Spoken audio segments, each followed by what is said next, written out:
The morning sun peeked through the blinds as Thomas Jenkins stirred his coffee, watching the steam rise in lazy curls.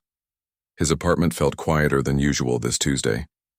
At 34, life had settled into a comfortable routine. Wake up, work at the architecture firm downtown, call his mother every other evening, and spend weekends sketching buildings that might never exist outside his imagination. The phone rang, cutting through the silence. Thomas glanced at the caller ID and smiled. His mother was calling early today, probably excited about her garden or the book club she had recently joined. "Hey, Mom," he answered, tucking the phone between his ear and shoulder as he rinsed his coffee mug. But it wasn't his mother's voice that responded. It was Rita, his mother's neighbor, her words tumbling out between sobs. "Thomas, I'm so sorry. Your mother, Eleanor. The paramedics just left. They couldn't save her." The mug slipped from Thomas's fingers, shattering against the kitchen floor. Tiny porcelain shards scattered across the tiles like the thoughts in his mind. Broken, sharp, impossible to piece together. "What are you talking about?" "I just spoke to her on Sunday. She was fine. She was planning her trip to the mountains next month." His voice sounded strange to his own ears. Too calm, too controlled. Rita explained between hiccuping breaths that she had gone to check on Eleanor when she didn't answer the door for their morning walk. She found her collapsed in the living room. The paramedics said it was likely a massive heart attack, sudden and hopefully quick. Thomas hung up and sat motionless at his kitchen table for what felt like hours, coffee cooling in a puddle around, the broken mug pieces. This couldn't be right. His mother was only 62. She hiked every weekend. She had just sent him a picture of herself smiling at the top of Baker Hill last week, not a hint of tiredness on her face. 3 days passed in a blur of funeral arrangements and condolence calls. Thomas moved through it all like a sleepwalker, signing papers and accepting hugs from people he barely recognized. His mother's house felt wrong when he entered it, too quiet, too still, yet somehow exactly as she had left it. Her half-finished crossword puzzle sat on the coffee table, a pen resting in the fold, her reading glasses perched on top of a dog-eared novel. A grocery list on the refrigerator included items for a dinner she would never cook. She was planning things, Thomas whispered to himself. People don't plan grocery lists when they're about to die. At the funeral home, Thomas stood beside the open casket, studying his mother's face. The funeral director had done a decent job, but something was off. Her hair wasn't parted the way she wore it, the lipstick was too dark, and her hands, folded neatly over her stomach, were missing her wedding ring. Eleanor had never taken off that ring, not even after Thomas's father had passed away 7 years ago. "Where's her ring?"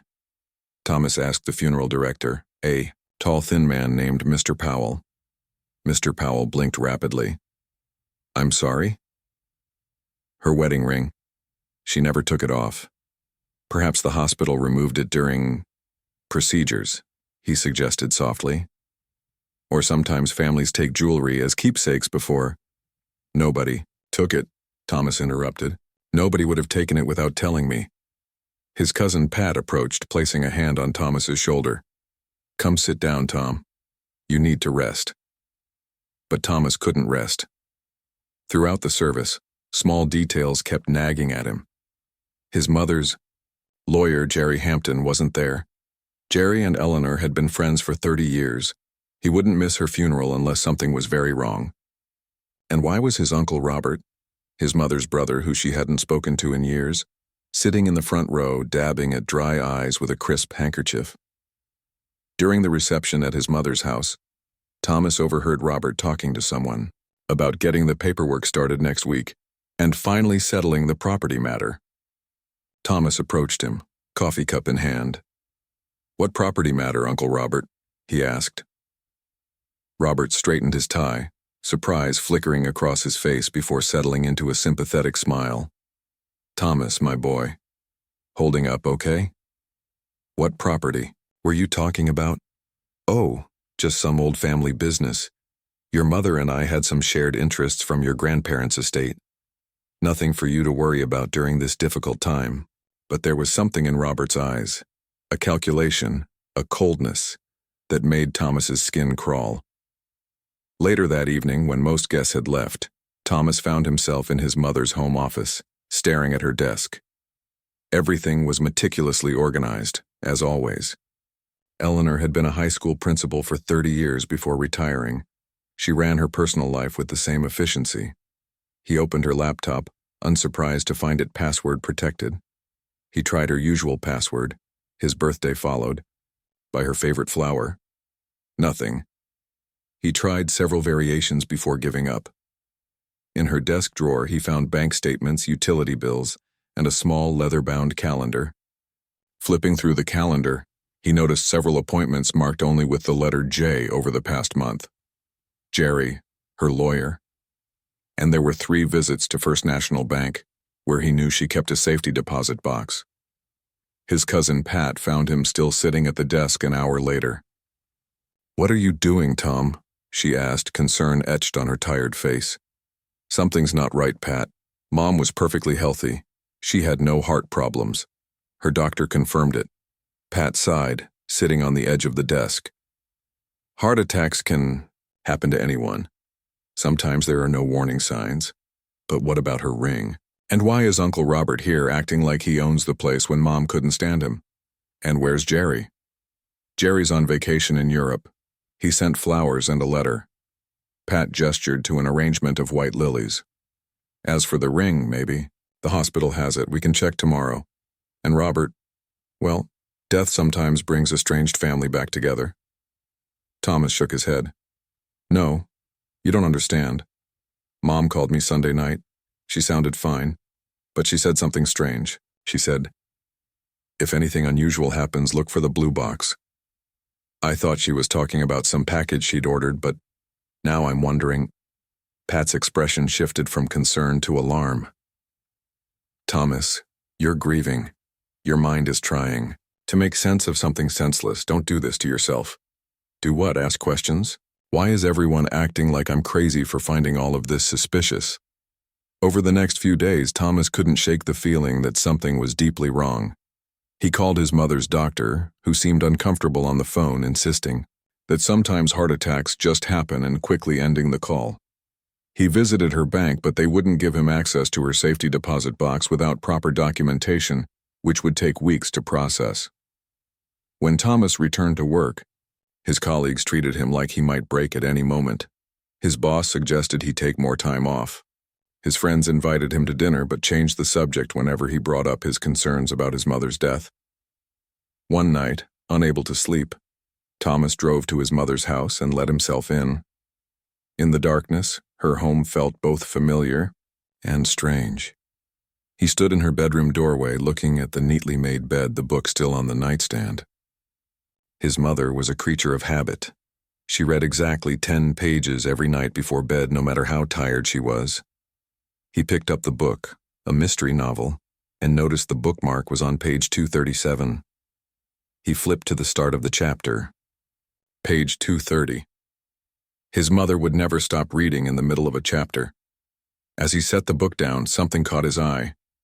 A corner of blue peeking out from beneath her mattress. He lifted the edge of the mattress and found it. A small blue box, the kind that might hold jewelry. Inside was a handwritten note in his mother's elegant script. "Thomas, if you're reading this, something has happened. Don't trust what they tell you. Check the records at Hampton Legal, file E447. I love you. Be careful who you tell." Thomas stared at the note, his heart pounding. He wasn't crazy. His mother had been afraid of something or someone, and whatever it was, it had come for her before she could tell him more. As he carefully tucked the note into his pocket, headlights swept across the bedroom window. A car had pulled into the driveway. Thomas moved to the window and peered through the curtains. His Uncle Robert was getting out of a black sedan, looking furtively around before heading toward the front door. Thomas felt a chill run down his spine. Why was Robert here at midnight? What was he looking for? And most importantly, what had his mother discovered that might have cost her her life? Silently, Thomas moved toward the back door. One thing was certain now. He wasn't the only one who knew something wasn't right about his mother's death. and he wouldn't rest until he uncovered the truth, no matter who tried to stop him. Thomas slipped out the back door of his mother's house just as he heard the front door open. His heart hammered against his ribs as he crouched behind the garden shed, watching Uncle Robert's shadowy figure move past the kitchen window. He hadn't felt this kind of fear since he was a child, hiding during games of hide and seek, except this was no game. When Robert's silhouette disappeared toward the bedrooms, Thomas made his way to his car, parked a block away. He sat there, gripping his mother's note, wondering what to do next. His mother had mentioned file E447 at Hampton, legal, but it was nearly 1 a.m. And more importantly, how could he access the file without alerting Jerry Hampton, who was conveniently out of the country during all of this? By morning, Thomas had barely slept, but he had a plan. He called in sick to work and drove to Hampton, legal, the small law firm where Jerry had worked for decades. The receptionist, a woman named Debbie who had known Thomas since he was a boy, gave him a sympathetic smile when he walked in. "Thomas, sweetheart, I'm so sorry about your mom. She was such a wonderful woman." Thomas mustered a sad smile. "Thanks, Debbie. I actually came by to pick up some papers Jerry was holding for her. Something about her will and some property documents." Debbie's smile faltered. "Jerry's still in Italy. He won't be back until next week." "I know, but Mom mentioned she needed these papers right away. She said they'd be in a file marked E447. She was going to come by herself, but..." He let his voice trail off, looking appropriately grief-stricken. Debbie bit her lip, clearly torn. "Well, Jerry didn't mention anything about this to me. I'm not supposed to pull client files without authorization." Thomas nodded, turning to leave. "I understand. I'll just have to try to sort out Mom's affairs without them. It's just making everything harder, you know? Trying to honor her wishes when I'm not even sure what they were." He had reached the door when Debbie called after him. "Wait, Thomas. Let me see what I can find. E447, you said?" 20 minutes later, Thomas sat in his car with a manila envelope on his lap. Inside was a copy of his mother's will, dated just 3 weeks ago, and several documents about a property deal involving Lakeside Development Corporation. His mother had highlighted sections and scribbled notes in the margins: check wire transfers, compare with original contract, and most alarmingly, RJ taking kickbacks, RJ Robert Jenkins, his uncle. Thomas drove straight to his apartment, his mind racing. He spread the papers across his kitchen table, trying to make sense of them. The property deal involved several acres of land near the lake that had been in the family for generations. According to these papers, the land was being sold to developers for a fraction of its market value, with Robert acting as broker. As Thomas dug deeper, he found copies of emails between his uncle and someone named Victor Chen at Lakeside Development. They discussed keeping the actual numbers off the books and making sure EJ stays in the dark. EJ Eleanor Jenkins, his mother. A knock at the door made Thomas jump. He quickly gathered the papers and shoved them into a drawer before answering. His cousin Pat stood in the hallway, holding a casserole dish. "Thought you might need some actual food," she said, pushing past him into the apartment. "Aunt Linda made her famous chicken and rice thing." Thomas thanked her, setting the dish on the counter. "What brings you by, besides Aunt Linda's cooking?" Pat's eyes roamed the apartment, taking in the unwashed coffee mugs and rumpled clothes tossed over chairs. "Everyone's worried about you, Tom. You didn't show up at the reading of the will yesterday." Thomas froze. "What? The reading was scheduled for next week." "No, it was yesterday afternoon. Uncle Robert said he tried to call you." She frowned. "You really need to stop isolating yourself. The lawyer said there were some irregularities they needed to address quickly. Jerry Hampton wasn't even in town. Who read the will? Some other guy from the firm. Wilson or Wilkins, something like that. Look, the point is, Mom and I are worried you're not handling this well. All this talk about Mom's death being suspicious. People are starting to talk." Thomas studied his cousin's face. Pat had always been honest with him. They'd grown up together almost like siblings, but something in her expression made him uneasy. "What did the will say?" he asked carefully. Pat shrugged. "Pretty standard stuff. The house goes to you. Some money to her favorite charities. Oh, and that piece of land by the lake goes to Uncle Robert. Apparently Mom promised it to him years ago as repayment for some loan. Thomas felt his stomach drop. That wasn't right. His mother would never have given that land away. It had been her favorite place in the world. She'd taken Thomas there every summer as a child, teaching him to fish and identify bird calls. She had always said it would stay in the family for generations to come. Pat, that doesn't make sense. Mom loved that land. She wouldn't give it away, especially not to Uncle Robert. They barely spoke for years. Pat sighed heavily. Tom, please don't start this again. Mom and Uncle Robert had their differences, but they'd been working things out recently. People change. Relationships heal. After Pat left, Thomas pulled out his mother's papers again and found something he'd missed before. A bank statement showing regular deposits to his mother's account from an offshore company called Blue Ridge Holdings. The deposits had started 6 months ago and stopped abruptly 3 weeks ago, around the time she changed her will. Thomas called his mother's bank and, pretending to be helping with her estate, asked about recent activity on her accounts. The customer service representative, after some hesitation, confirmed that Eleanor had visited her safety deposit box 3 times in the month before her death, most recently just 2 days before she died. That evening, Thomas drove back to his mother's house, relieved to find no sign of Uncle Robert. Using his key, he let himself in and began a more thorough search. In her home office, he found a hidden compartment in the bottom drawer of her desk, something he remembered his father building years ago as a surprise for his spy novel-loving wife. Inside was a small digital recorder and a USB drive. Thomas's hands shook as he plugged the USB drive into his mother's computer. It contained dozens of financial spreadsheets, copies of contracts, and photographs of what appeared to be his uncle meeting with various men in restaurants and parking lots. He pressed play on the recorder. October 15th, his mother's voice said clearly. Meeting with Robert today. He doesn't know I found the discrepancies in the contracts. The real sale price is nearly triple what's being reported. Someone's pocketing the difference, and I'm betting it's not just the developers.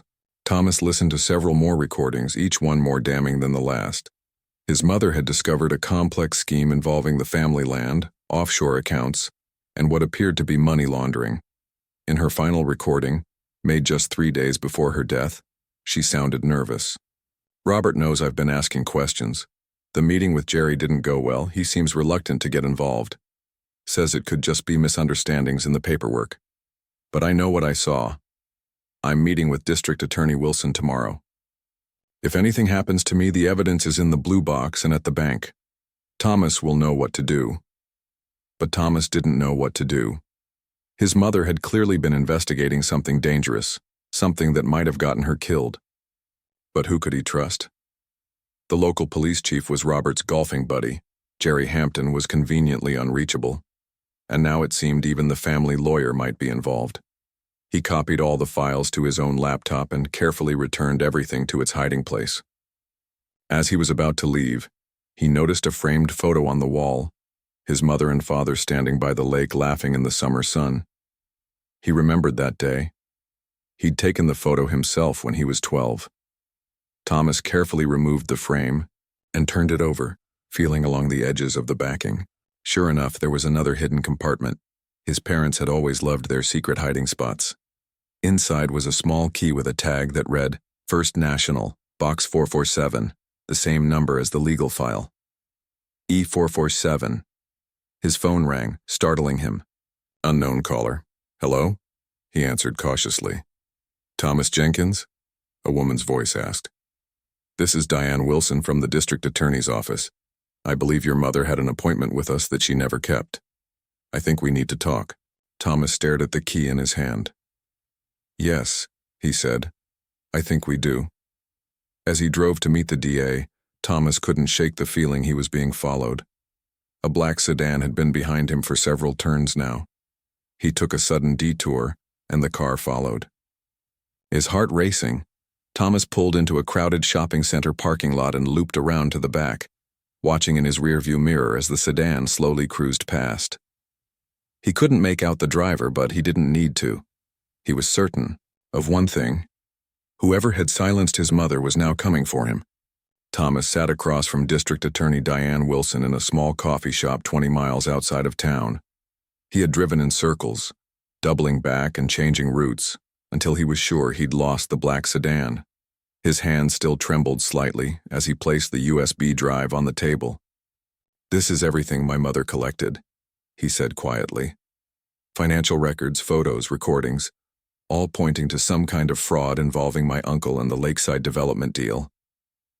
Diane Wilson was a stern-looking woman in her 50s with sharp eyes that missed nothing. She didn't touch the drive. "Tell me why you think this connects to your mother's death." Thomas explained everything: the timing of his mother's heart attack, the missing wedding ring, the changed will, his uncle's suspicious behavior, and, most importantly, his mother's final recording mentioning her planned meeting with the DA's office. "My mother was perfectly healthy. She hiked, ate well, had regular checkups. Then suddenly, right after she starts investigating this land deal and makes an appointment with your office, she dies of a heart attack, and now someone's following me?" Thomas leaned forward. "This isn't grief or denial talking. Something happened to my mother." Diane studied him carefully. "I remember your mother from her days as principal at Westridge High. She wasn't the type to make accusations without evidence. I did have her on my calendar for an appointment she never showed up for. She finally picked up the USB drive. I'll look into this. But Thomas, if what you're suggesting is true, that my uncle might have had something to do with my mother's death?" "Yes, that's exactly what I'm suggesting." "Then you need to be careful. Keep copies of everything, stay somewhere unexpected, and don't tell anyone what you're doing. Not family, not friends, no one." She pulled out a business card and wrote a number on the back. "This is my personal cell. If anything happens, call me directly." Later that night, Thomas checked into a motel under a false name, paid cash, and paced the small room. The key to his mother's safety deposit box felt heavy in his pocket. He couldn't access it until morning, and the wait was agonizing. His phone rang Pat again. He hesitated before answering. "Where are you?" she demanded. "Uncle Robert stopped by your place looking for you. He's worried." "I'm sure he is," Thomas said dryly. "Don't start that again. He's trying to help with your mom's estate. There's a problem with the property sale, and he needs your signature on some papers." "What property sale?" "The Lakeside land. Apparently Mom agreed to sell it before she died, but the papers weren't finalized. The buyers are getting impatient." Thomas felt a cold clarity wash over him. "Pat, Mom never intended to sell that land. Someone altered her will after she died." The line went quiet for a moment. "Tom, I'm really worried about you.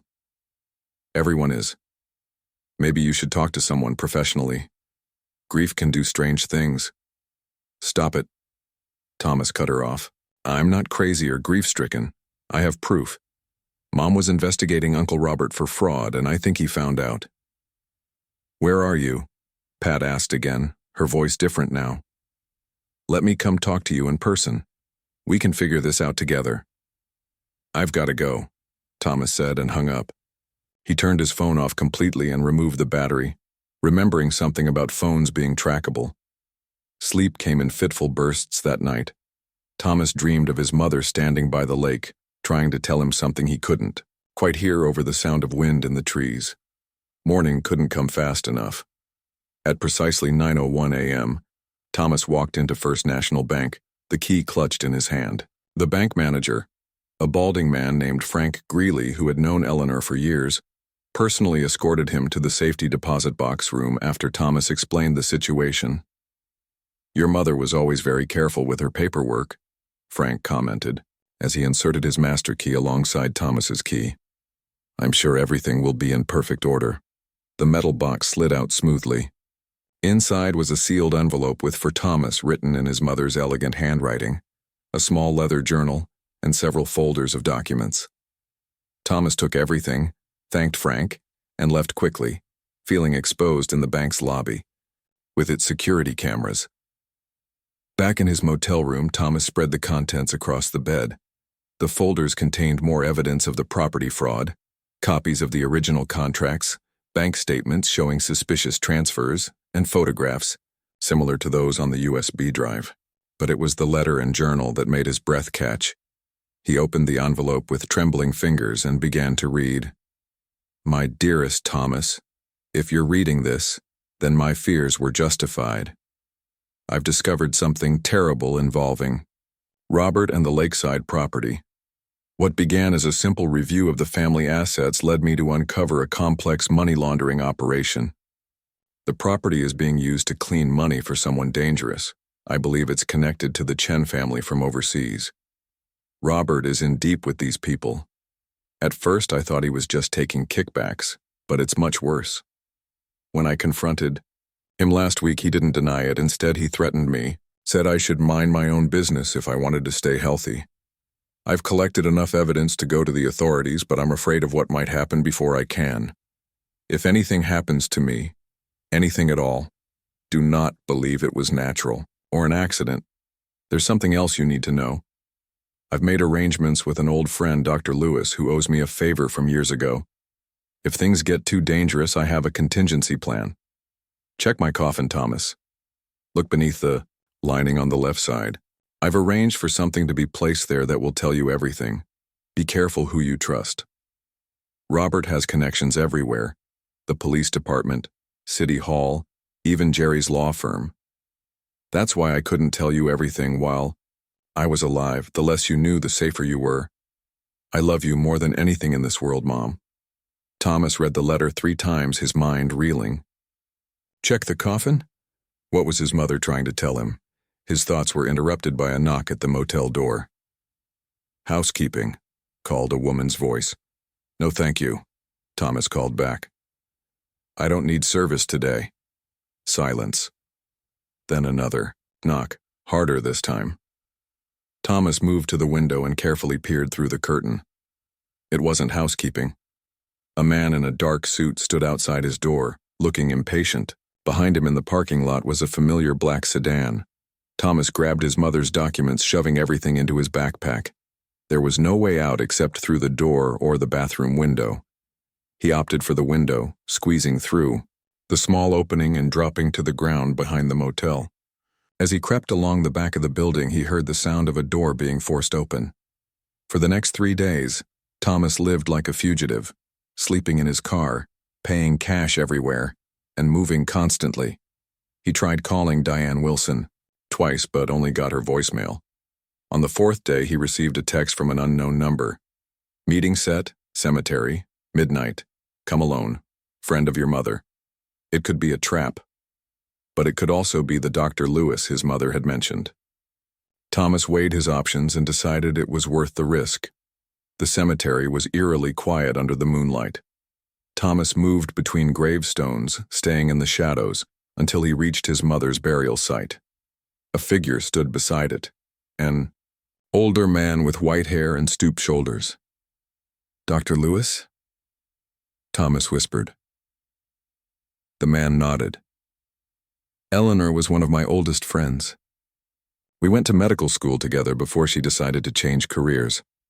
He looked around nervously. "We don't have much time. I've arranged for the exhumation order, but we need to move quickly." Thomas stared at him in disbelief. "Exhumation? You're actually going to open my mother's coffin? That's what she wanted. That's why she came to me when she realized how dangerous things had become. Eleanor always had contingency plans. It's what made her such an excellent principal." He handed Thomas a document. "This is a court order, signed by Judge Winters, another old friend who doesn't ask too many questions. The cemetery caretaker's expecting us in 10 minutes. Thomas felt dizzy with the implications. "But what are we looking for?" Dr. Lewis just shook his head. "Eleanor only told me to help you when the time came. She said you'd know what to look." For once, we opened the coffin. The caretaker met them at the maintenance shed, a grizzled old man who barely spoke as he led them to the gravesite. With practiced efficiency, he operated the small excavator, carefully removing the earth above Eleanor's grave. Thomas stood in the shadows, a wild hope beginning to take shape in his mind. What if his mother's letter meant exactly what it seemed to imply? What if her body wasn't actually in that coffin? The coffin was lifted from the ground and placed on a tarp nearby. The caretaker handed Dr. Lewis a crowbar and retreated to a respectful distance, lighting a cigarette. "Are you ready?" Dr. Lewis asked, poised to open the lid. Thomas nodded, his heart pounding so hard he thought it might burst from his chest. With a creak of metal and wood, the coffin opened. There was a body inside, his mother's body. Thomas felt a crushing wave of disappointment, followed immediately by shame. What had he expected? But Dr. Lewis was already reaching for the lining, on the left side of the coffin, just as Eleanor's letter had instructed. His fingers worked at the satin fabric, pulling it back to reveal a small, waterproof pouch taped securely underneath. "She said you'd know what to do with this," Dr. Lewis said, handing the pouch to Thomas. With trembling fingers, Thomas opened it. Inside was another letter, a small flash drive, and a single key with a brass tag that read, "New Life."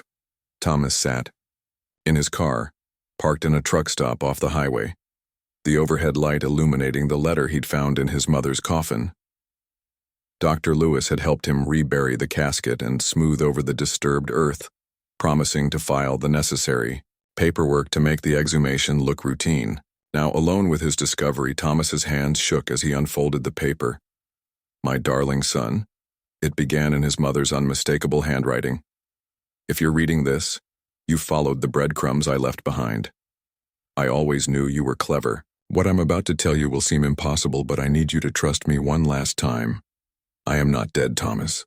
The body you saw in that coffin is not me. Dr. Lewis helped me create a convincing replica using medical-grade materials and a very expensive wig. The heart attack story was fabricated. The funeral director is the brother of Dr. Lewis's wife, and he handled everything with the utmost discretion. I didn't want to deceive you. It broke my heart knowing you would grieve. But when I discovered what Robert was involved in, I realized how dangerous these people truly are. They wouldn't hesitate to hurt me, or worse, to hurt you to get to me. The flash drive contains everything: recorded conversations, bank records, photos of meetings, and a full explanation of the money laundering operation. Robert and his associates have been using our family land to clean millions of dollars for the Chen crime family. When I confronted him, thinking he was just taking kickbacks, he made it clear that I would not live long if I pursued it. So I made a choice. I needed to disappear while ensuring the evidence would eventually come to light. The key opens a storage locker at Mountain View Storage on Route 16, Unit 447. Inside, you'll find everything you need to find me. Be careful, Thomas. Trust no one except Dr. Lewis and Diane Wilson at the DA's office. I've been working with her confidentially for months. All my love, Mom. Thomas read the letter 3 times, his mind racing. His mother was alive. The relief that flooded through him was so intense it left him dizzy. He hadn't been crazy or delusional. His instincts had been right all along. He plugged the flash drive into his laptop. It contained folders meticulously, labeled and organized, just like his mother, to be thorough even when faking her own death. One video file was marked "Watch First." He clicked it and his mother's face filled the screen. She sat in what looked like a hotel room, looking tired but determined. "Thomas, this recording is my insurance policy. If Robert or his associates manage to find me before I could disappear completely, this will ensure they face justice. I've documented everything.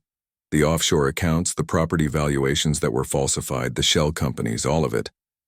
The Chen family has been laundering money through real estate developments for years, and Robert brought them to our doorstep." She explained how she'd discovered discrepancies in the property paperwork and begun investigating, eventually uncovering a massive operation that implicated not just her brother, but several local officials and business people. I couldn't go to the local police. Robert plays golf with the chief every Sunday. I couldn't fully trust Jerry. He's known Robert longer than he's known me. So I reached out to Diane Wilson at the DA's office.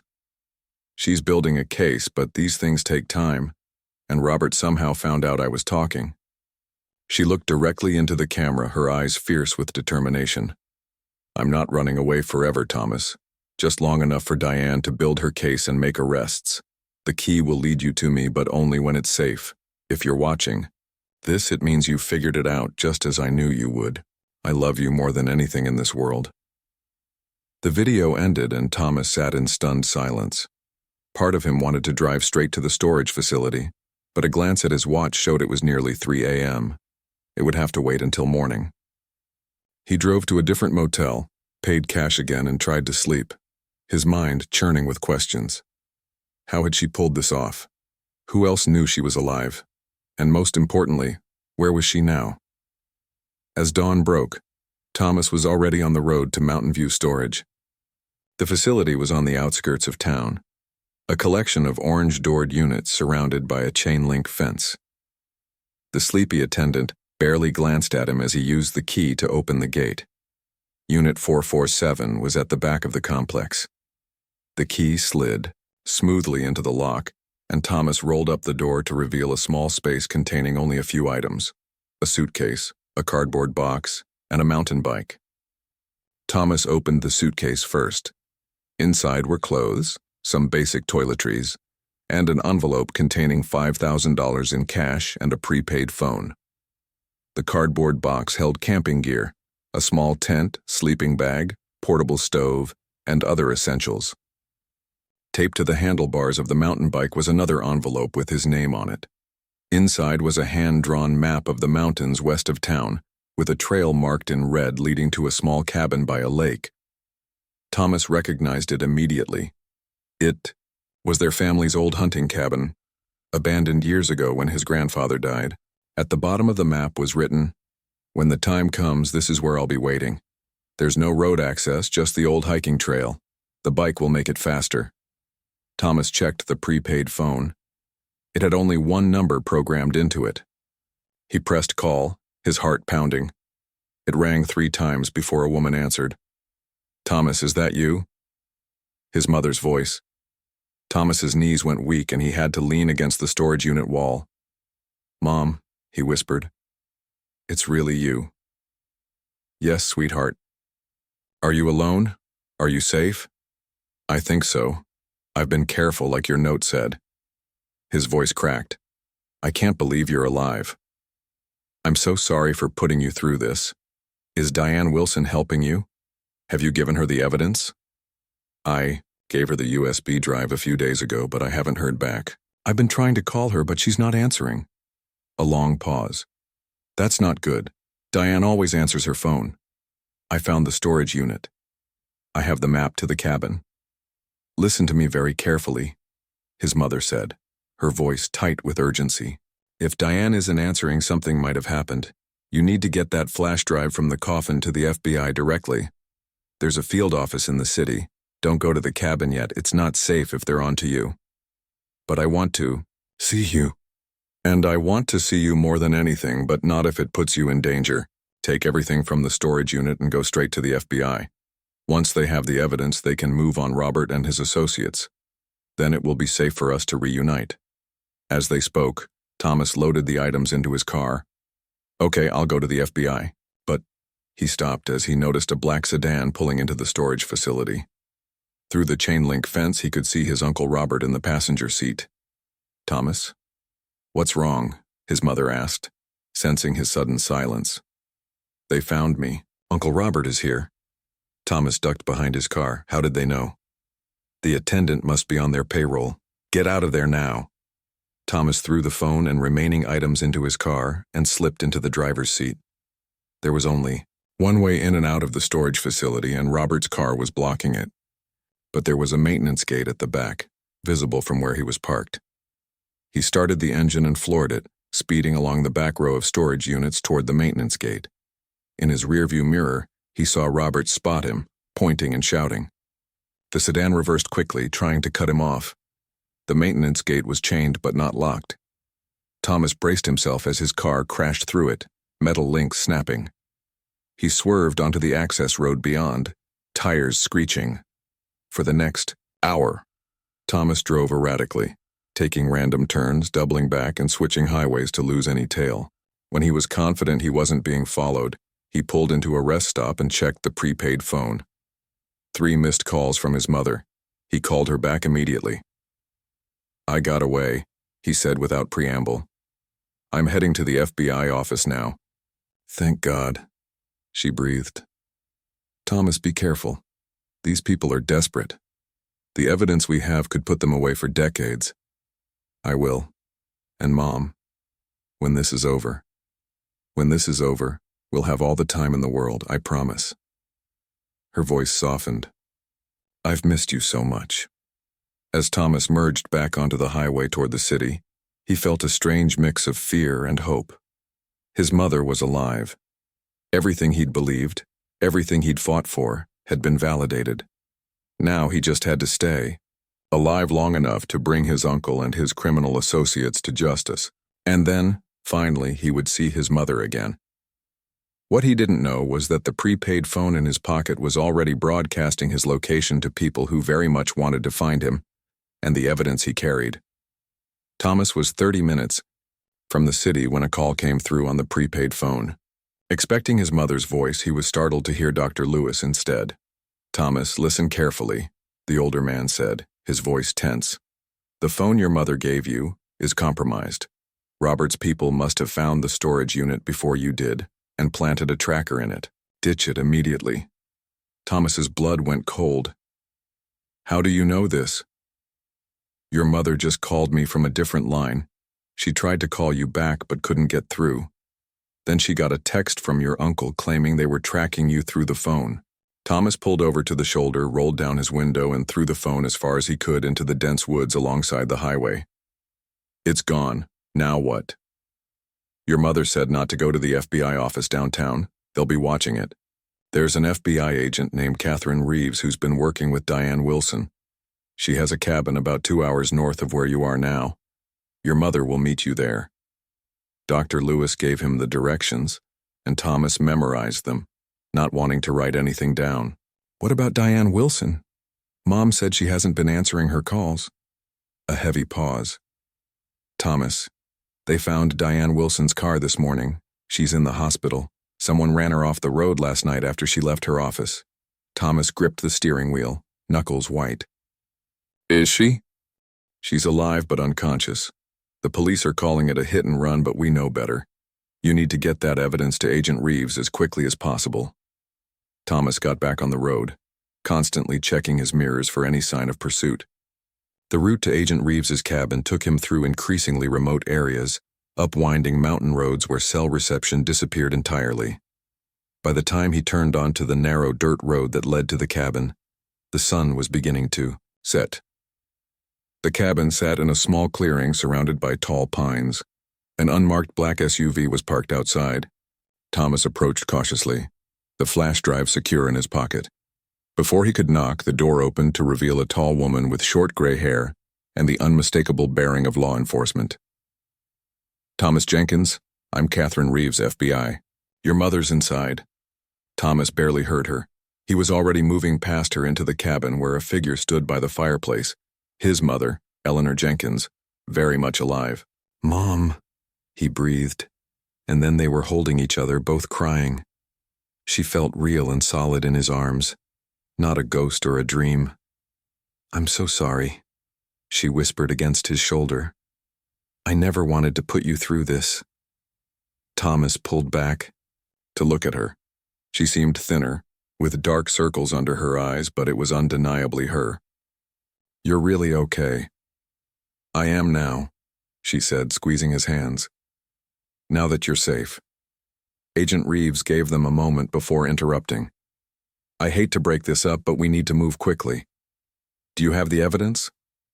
Thomas handed over the flash drive. Everything's here. The offshore accounts, the falsified property documents, recordings of meetings between my uncle and the Chen family representatives. There's enough to put them away for decades. Good.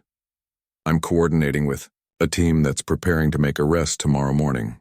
They're building a case against your uncle and his associates as we speak.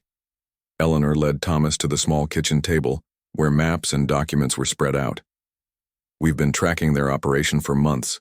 The land was just the tip of the iceberg. They've been laundering money through properties all over the state. Thomas looked at the documents, recognizing some from what he'd already seen. Why didn't you just take all this to the authorities from the beginning? Why fake your death? His mother sighed heavily.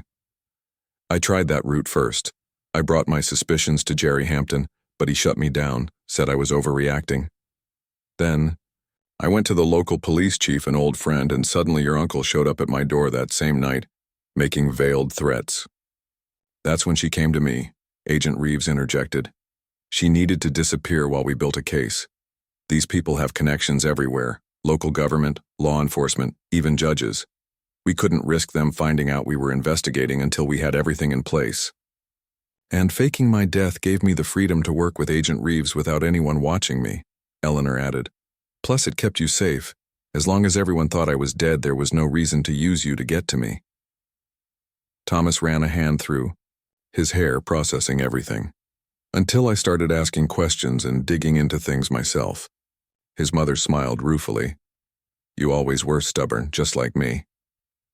We weren't expecting you to find the clues so quickly, Agent Reeves admitted. Your mother left breadcrumbs in case something happened to her for real, but you picked up on them immediately. So what happens now? Thomas asked.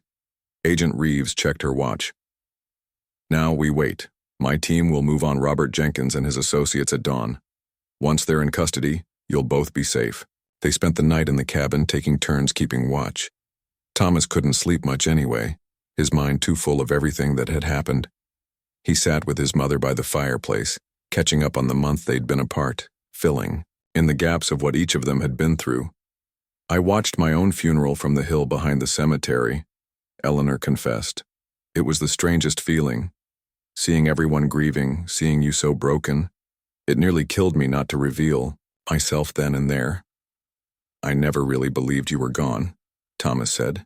Something deep down kept telling me it wasn't right. She squeezed his hand. A mother and son bond isn't easily broken, not even by death, real or pretended. As dawn approached, Agent Reeves received a call. She listened intently, her expression serious, then hung up with a nod to Eleanor. It's happening. They're moving in now. For the next hour, they huddled around Reeves's laptop, which showed a secure feed of the operation. Thomas watched as FBI agents and police swarmed his uncle's house, the offices of Lakeside Development, and several other locations simultaneously. His uncle was led out in handcuffs, looking shocked and disheveled. Several other arrests followed. Business, associates, a local judge, even Jerry Hampton. They got them all. Agent Reeves announced, finally closing the laptop. It's over. Eleanor sagged with relief. Thank God. But Thomas wasn't entirely convinced. What about the Chen family? Won't they send others? The head of their operation in this country was arrested in New York this morning, Reeves explained. This wasn't just a local operation. It was coordinated across multiple jurisdictions. We've been building this case for over a year. So, we're really safe? Thomas asked, hardly daring to believe it. You're really safe, Reeves confirmed. Though you'll both need to testify eventually. The DA's office will contact you when the time comes. Later that day, Thomas drove his mother back to the city in his car. The familiar landscape passed by, looking somehow different now, brighter, more vivid, as if the world had been renewed. I sold my house, Thomas said suddenly. After your death. I couldn't bear to live there anymore with all the memories. Eleanor nodded, understanding. We'll figure it out. Maybe we could find a place together just until things settle down. I'd like that, Thomas said, realizing he meant it. After everything they'd been through, he wasn't ready to let his mother out of his sight anytime soon. They stopped for lunch at a small diner off the highway. As they sat across from each other, Eleanor reached into her purse and pulled out her wedding ring. I never took this off willingly, she said, sliding it back onto her finger. They made me remove it for the death certificate. Dr. Lewis kept it safe for me. Thomas watched her twist the ring around her finger, a familiar gesture he'd seen 1,000 times growing up. It was those little details, the way she stirred her coffee counterclockwise, how she tucked her hair behind her ear when thinking, the particular tone of her laugh. That confirmed what his heart had known all along. This was really his mother, alive and well. 6 months later, Thomas sat in a courtroom watching his uncle receive a 20-year sentence for money laundering, fraud, and conspiracy. The judge, one not connected to the case, had harsh words. For a man who had betrayed his family and community for greed, Eleanor squeezed Thomas's hand as they left the courthouse together, free at last from the shadow that had hung over them. "You know," Thomas said as they walked down the steps into the bright sunshine, "most people would have thought I was crazy, insisting my mother wasn't really dead." Eleanor smiled, linking her arm through his. "Most mothers wouldn't have left. Such obvious clues." "Maybe," Thomas conceded. "Or maybe we just know each other too well to be fooled." They stopped at the bottom of the steps, looking out at the city spread before them, at the life waiting to be reclaimed. "What now?" Thomas asked. Eleanor took a deep breath of free air. "Now we live,"